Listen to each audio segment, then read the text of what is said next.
오직 주의 사랑에 매여 내 영 기뻐 노래합니다.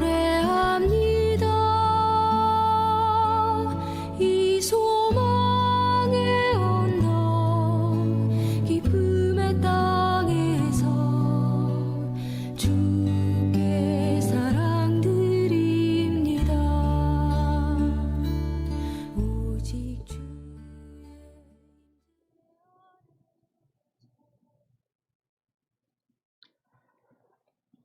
네, 여러분 반갑습니다. 오늘은 시편 5편을 함께 읽고 나눠보도록 하겠습니다.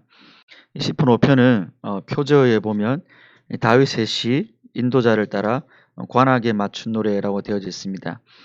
그러니까 이 시는 다윗이 지었거나 혹은 다윗과 관련이 있는 시이고 또 관악기의 반주에 맞춰서 불렀다는 정보를 우리가 표제를 통해서 알 수 있습니다.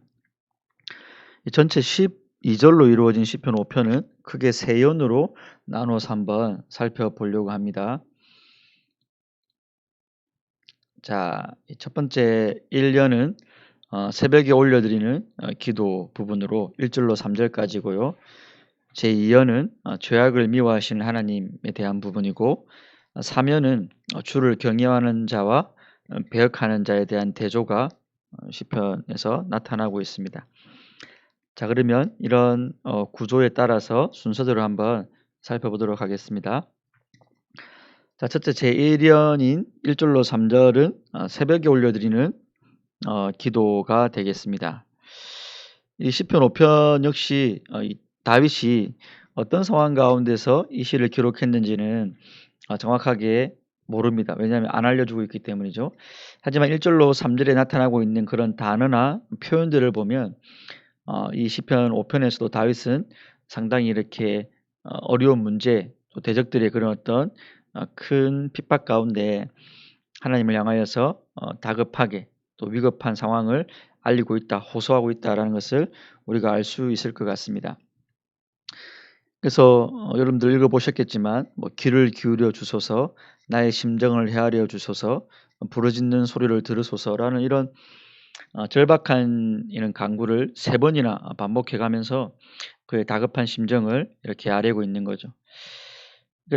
그리고 시인이 이런 간절하고도 이런 다급한 호소를 올리는 이 시간적 배경이 3절을 보시면 아침에라는 단어가 2번이나 나타나고 있죠. 즉 시인은 이 아침 혹은 새벽 일찍이 이 하나님을 향해서 자신의 상황을 이렇게 호소하고 있다라고 볼 수 있습니다. 사실 앞에서 제가 언급은 안 했지만 우리 앞에서 보았던 이전 시편들에서도 이런 시인이 간구하는 시간적 배경이 다 나왔었거든요. 그래서 3편 5절에서는 아침에 했고 또 4편 4절에서는 저녁에 나왔고요. 또 오늘 5편 3절에서는 아침에가 다시 나오고 우리 다음에 살펴볼 6편에 가면 다시 저녁이 나타나고 있습니다. 이처럼 시편 3편에서 6편까지는 아침 저녁 이렇게 아침과 저녁이 쌍을 이루면서 이스라엘 백성들이 하나님 앞에 간구를 드리는 어떤 그런 뭐랄까 여러분 하나의 그런 어떤 참고서라고 할 수 있을까요? 그렇게 이렇게 이 시편 3편부터 6편까지가 사용되지 않았냐라고 이렇게 신학자들이 추측을 합니다. 그러니까 어떤 그런 문구집이 있고 아침과 저녁으로 기도나 뭐 이렇게 하나님 앞에 찬양을 드릴 때 이런 시편을 따로 이렇게 구별시켜서 사용했을 수도 있다라는 거죠. 우선 정확하게는 모르지만 이렇게 교차가 되어졌다는 것만은 드러나고 있는 증거입니다. 왜 굳이 이 다윗이 오늘 5편에서는 아침이라는 시간을 또 사용했을까라고 할 때 사실 여러 가지 이유가 있을 수 있는데 이 아침은 하루의 일과가 시작되는 시간이라는 의미가 가장 기본적인 의미지만 또 이 고대 세계에서는 여러분 이 아침에 재판을 했다고 합니다. 그러니까 아침에 재판을 하고 재판에 대한 판결이 나오는 시간인 거죠. 그러니까 그런 의미에서 다윗이 지금 자기가 이런 어려운 이런 환경 속에 처해 있고 대적들로부터 어떤 모함이나 어떤 억울함을 당하고 있다라고 우리가 추측해 볼 수 있습니다. 그러니까 그런 악인들의 다윗에 대한 뭐 고소, 고발, 뭐 비난 그런 어떤 뭐 정말 뭐 음해하는 이야기들에 대해서 이 공의롭고 또 거룩하신 재판장이신 하나님 앞에 그 문제를 가지고 와서 하나님의 판결을 요청하는 거죠. 그래서 아침에라는 표현이 이렇게 사용됐다라고 생각해 볼 수 있습니다. 뿐만 아니라 이 구속사적인 관점에서 볼 때는 이 새벽이나 아침은 여러분 하나님이 특별하게 또 일하는 시간이기도 합니다. 그러니까 어떤 물리적으로 어떤 그런 시간대이기도 하지만 영적인 의미로서도 하나님이 아침에 어떤 특별한 일을 행하심으로 상징성을 두신 게 있습니다. 그래서 여리고성을 하나님이 무너뜨릴 때 아침에 이렇게 하신다든지 또 모세가 시내산에서 율법을 받을 때도 아침이었고 또 이스라엘 백성들이 제사를 드릴 때도 아침과 저녁으로 이런 조석으로 제사를 드렸거든요. 그러니까 그런 의미에서 구속사적인 의미에서 이 아침이라는 시간을 어떤 하나님의 일하심이 발생하는 때, 그래서 어둠이 물러가고 말 그대로 빛이 이렇게 광채를 비추는 때, 그건 조금 더 우리가 또 의미를 확장시켜 보자면 절망이 떠나가고 소망이 오는 때 이렇게 볼 수 있는 거죠. 그런 의미에서 우리가 여러분들이 말씀을 묵상하고 우리가 신약에도 보면 예언의 등불이라는 말을 하거든요. 저와 여러분들이 말씀을 묵상하고 하는 시간도 내 마음의 어둠에 말씀의 등불을 비춰서 그 어둠을 쫓아내고 내 마음을 하나님의 빛으로 또 이렇게 채워나가는 시간이 될 수 있는 거죠. 어쨌든 이런 아침에 대한 시간은 이런 의미가 있다고 보면 됩니다. 그 다음에 여러분 5편 1원에서는 나의 왕 나의 하나님이라는 부른말을 다윗이 사용하고 있는데 시편에서는 처음으로 이제 나의 왕 나의 하나님으로 이렇게 하나님을 호칭하는 겁니다. 사실 여기 나의 왕 나의 하나님도 어떤 재판과 좀 관련이 있습니다. 이스라엘 백성들이 가나안 땅에 정착한 후부터 이 나의 왕 나의 하나님이라는 호칭을 이 법궤에 자정하신 하나님을 가리킬 때 사용한 단어입니다. 근데 여러분 법궤가 뭡니까? 법궤 안에는 십계명의 그런 또 율법의 돌판이 있고 또 하나님이 이스라엘 백성이 법궤 주변에 율법 그 외에 다른 율법서들을 두개 있거든요. 그러니까 법궤는 곧 하나님의 이스라엘 백성들의 삶의 어떤 그런 지침들이죠. 이 법대로 살아야 되니까. 그런 의미에서 그 이스라엘이 법궤에 자정하신 하나님을 나의 왕 나의 하나님이라고 했던 것은 바로 하나님이 율법을 가지고 이스라엘 백성들을 판결해 주시고 또 이스라엘의 의인과 이스라엘의 어떤 그런 약자들을 보호해 주신다는 의미가 있습니다. 그러니까 나의 왕 나의 하나님도 하나님의 어떤 재판장으로서의 사역과 관련이 있는 거죠. 이런 걸 종합해 볼 때 다윗은 지금 어떤 자기의 억울한 일을 가지고 공의로운 재판관이신 하나님 앞에 이렇게 가지고 나왔다라고 볼 수 있습니다. 그래서 우리가 1년을 통해서 우리가 좀 이렇게 공부하고 또 적용시킬 수 있는 것은 여러분들이 개인적으로 삶을 살아가면서 어떤 어려움이 있고 또 대인관계나 어떤 사건을 통해서 내가 억울하고 근데 그 억울함이 도저히 내 힘으로 스스로 풀 수 없는 것도 있고 어떤 거는 또 내가 조금만 더 이렇게 똑같이 이렇게 받아치거나 아니면 법적으로 뭐 어떻게 하면 될 수 있는 것도 있을 수 있습니다. 어쨌든 이러나 저러나 내가 뭐 그에 따라 반응을 할 수 있든 없든 우리의 마음의 중심에서 우리는 더 누구에게 그 문제를 더 아뢰고 있는지 누구를 더 의지하고 있는지 누구의 판결을 더 기다리고 있는지 세상인지 세상의 어떤 법체계인지 아니면 하나님이신지 우리가 한번 이렇게 생각해 볼 필요가 있습니다. 그리고 그런 도우심을 호소했을 때 우리에게 그 하나님에 대한 확신이 있는가 그런 경험이 있는가 마치 아침에 다윗이 찾아가서 그 아침에 역사하시는 하나님을 맛보는 것처럼 우리도 내가 나와 하나님의 어떤 교제의 시간 정해진 골방의 시간 그런 아침의 시간 뭐 그게 꼭 물리적인 아침이 아니더라도 그런 시간대를 갖고 내가 하나님과 이렇게 교제하는가를 한번 생각해 볼 필요가 있는 거죠 여러분. 자, 그 다음에 제2연은 이제 악을 미워하신 하나님인데 이게 어찌 보면 논리적으로 좀 이렇게 연관이 있죠 여러분.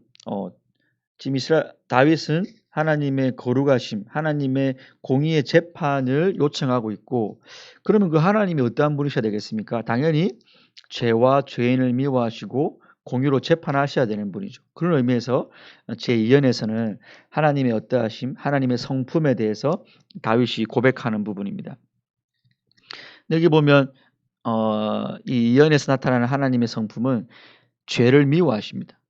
그래서 죄악을 기뻐하지 아니하신다. 악이 주와 함께 머물지 못하며 오만한 자들은 주의 전에 서지 못하며 주는 모든 행악자를 미워하시며 거짓말하는 자들을 멸망시키시며 여호와께서는 피 흘리기를 즐기는 자와 속이는 자를 싫어하시나니. 그러니까 분명하죠, 여러분. 이걸 살펴보면 하나님이 죄를 어떻게 생각하시는지와 그 죄를 지은 자들에 대해서 어떻게 행동하시는지가 나옵니다, 여러분. 그러니까 죄 자체가 하나님이 미워하시고 싫어하시고 그 죄를 지은 자들을 하나님이 쫓아내시는 행동까지 하신다는 거죠, 여러분. 바로 이런 공의로운 속성의 근거에서 다윗은 자신의 문제를 하나님 앞에 가지고 오는 겁니다. 자, 그럼 여러분, 우리가 이런 하나님의 죄에 대한 속성과 관련해서 우리가 한 가지 알 수 있는 것은 이 시대는 너무 죄와 죄인을 구별시키는 성향이 있습니다. 그게 어떻게 나타나냐면 여러분, 동성애는 미워하되 우리가 동성애자는 미워하지 말자라고 말을 하는데 하나님 앞에서는 그게 아닙니다. 하나님은 동성애라는 창조의 순리를 거스르는 그 죄도 미워하시지만 그 죄를 범하는 자들도 하나님은 심판하시고 미워하십니다, 여러분. 하나님이 그들을 그 죄를 지은 상태로 하나님 존전에 서게 하시지 않습니다. 근데 우리가 이거를 착각해가지고 하나님이 죄는 미워하시지만 죄는 안 미워하니까 뭐 동성애를 마치 동성애자가 그 죄에 대해서 회개도 하지 않고 죄를 버리지도 않는데 마치 우리가 다 그걸 수용해야 되는 것처럼 호도하면서 이렇게 동성애 성적 지향에 대해서 이렇게 옹호하는 사람들은 성경을 정말로 잘못 알고 있는 거고 하나님의 그런 어떤 죄에 대한 속성, 죄와 죄인을 분리시켜서 하나님은 인식하는 게 아니고 죄를 지은 죄인도 하나님은 싫어하시고 심판하신다는 사실을 잘 모르는 자들의 그런 어떤 정말 오류라고 저는 생각을 합니다. 자, 그래서 여러분 이런 불신자와 신자를 막론하고 우리가 이런 죄와 죄인의 문제에 대해서 이 시대는 너무 좀 이렇게 그런 말들을 꺼려하죠. 죄, 죄인 이런 말들 마치 인권, 평등 뭐 이런 그런 것들을 사람들이 중요시하다 보니까 뭐 지옥 간다, 지옥이 있다, 그런 죄가 있다, 너는 죄를 범했다, 그건 죄 문제다 이렇게 말하면 사람들이 기독교를 막 마치 어떤 고대의 어떤 그런 뭡니까 여러분 정말 원시 종교처럼 생각하는 겁니다. 뭐 미개하고 뭐 죄, 지옥, 형벌 아니죠, 여러분. 우리가 그런 말들에 속아서도 안 되고 그런 세상의 그런 마귀의 사탕 발림에 넘어가서도 안 됩니다. 마틴 루터가 했던 말처럼 검은 악마보다 하얀 악마가 더 무섭습니다, 여러분. 그 가장 천사로 가장해가지고 인권, 평등 뭐 이런 말들 하지만 사실 그게 더 죄인들을 하나님의 더 엄중한 심판으로 몰아가고 있는 마귀의 그런 어떤 하나의 술책입니다. 근데 우리가 그런 데 넘어가가지고 나의 죄에 대해서도 우리가 회개하는 마음도 없고 이 세상의 어떤 구조적인 사회적인 죄에 대해서도 우리가 뭐 두려워하지도 않고 그런 죄에 대한 민감함도 없고 죄를 우리가 너무 쉽게 생각하고 있다면 죄에 대해 묻어지고 있다면 저와 여러분들은 하얀 마귀에게 쏘가 넘어가고 있는 거죠. 정말 위험한 거죠, 여러분. 죄를 인식 못하면 하나님 앞에서 자기 자신의 존재를 바르게 볼 수가 없고 죄를 인식 못하면 하나님의 거룩하심을 절대로 볼 수가 없습니다, 여러분. 죄를 알고 죄가 뭔지 알고 하나님이 어떤 분인지를 알아야 하나님의 하나님 되심과 인간의 실존을 깨닫고 회개가 터져 나오고 하나님의 도우심을 간구하고 십자가를 통과할 수 있는 건데 마귀가 지금 그 죄 문제를 아주 정말 미화시키고 있는 거죠. 이러한 때에 저와 여러분들은 죄를 어떻게 생각하는지 한번 본문을 보면서 생각해 볼 필요가 있습니다.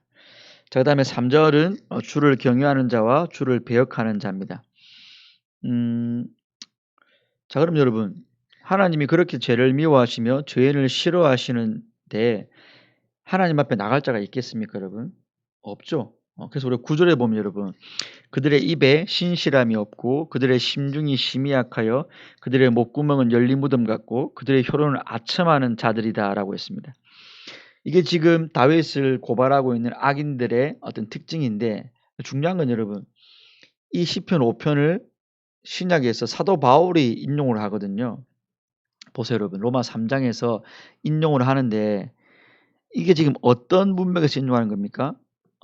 모든 사람들의 타락, 전 인류의 전적 타락과 부패를 말할 때 사도 바울이 이 시편 5편을 가지고 온 겁니다. 이 5편의 구조는 바로 문맥은 다윗이 자기를 고발하는 자들, 억울하게 음해하는 자들에 대해서 이렇게 특징을 나열할 때 쓰는 말이에요. 이 말은 무슨 말입니까? 결국은 모든 사람이 다 이런 자들이라는 거죠, 여러분. 모든 사람이 다 하나님 앞에서는 도저히 하나님과 동행할 수 없고 하나님의 임재 앞에 같이 이렇게 설 수 없는 목전에 설 수 없는 자들입니다. 다윗도 마찬가지죠. 그런 의미에서. 그래서 다윗도 내가 모태에서부터 죄 중에 출생했다 이런 말을 하거든요. 근데 신기한 게 7절에 뭡니까? 그러면 7절에서는 하나님 앞에 서는 자가 있다는 거죠. 주의 집에 들어가서 주를 경외함으로 성전을 향하여 예배하리다. 그러니까 신약적인 의미로 보면 아무도 하나님 앞에 못 씁니다. 다 죄인이니까. 다윗은 지금 나는 주의 집에 들어가서 주를 경외함으로 성전을 향하여 예배하리다라고 말하고 있는 거죠. 이게 어떻게 가능합니까, 여러분? 다윗이 아무리 뭐 의인이라 해도 그도 역시 죄인인데 어떻게 이 사실이 가능합니까? 바로 7절 상반절에 나오죠. 오직 나는 주의 풍성한 사랑을 힘입어 이 구절입니다, 여러분. 여기 사랑으로 번역된 히브리 단어가 바로 우리 잘 알고 있는 헤세드라는 단어입니다. 언약적 사랑, 언약적 인애, 언약적 자비. 그러니까 하나님이 인간과 언약을 맺고 거기서부터 격발되어 나오는 하나님의 어떤 속성, 일하심이 바로 이 헤세드입니다. 헤세드. 이게 중요한 단어죠, 여러분. 그 무슨 말입니까? 다 우리는 하나님 앞에 설 수 없는 주의 목전에 설 수 없는 주의 집에 들어갈 수 없는 자들인데 하나님이 언약 맺으신 자들 신약으로 따지면 은혜 언약이죠. 하나님이 택하고 구원하시기로 작정하신 그 자들은 하나님의 집에 들어가서 여호와를 경외함으로 섬기고 그 하나님의 집에서 하나님을 찬양할 수 있는 그런 놀라운 복이 주어진 겁니다, 여러분. 그래서 신약에서는 바로 이것을 두고 우리가 예수의 피를 힘입어 성수에 들어갔다. 바로 그게 산 길인데 휘장이 곧 그의 육체다라고 했습니다.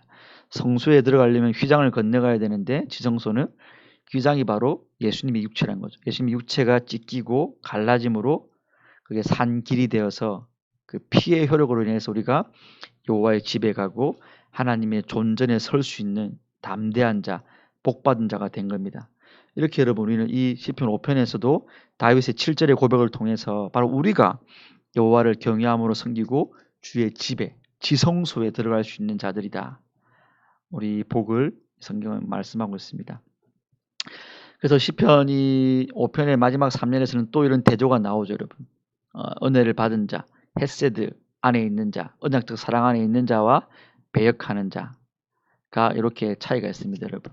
그래서 우리는 지금 내가 은혜를 다 받은 자들인데 헤세드 안에 있는 자들인데 과연 나는 여호와를 경외함으로 섬김이 있는지, 나는 주의 의로 인도함을 받고 있는지, 내가 주의 집에 들어감의 그 영광을 누리고 있는지 한번 살펴볼 필요가 있고, 여러분.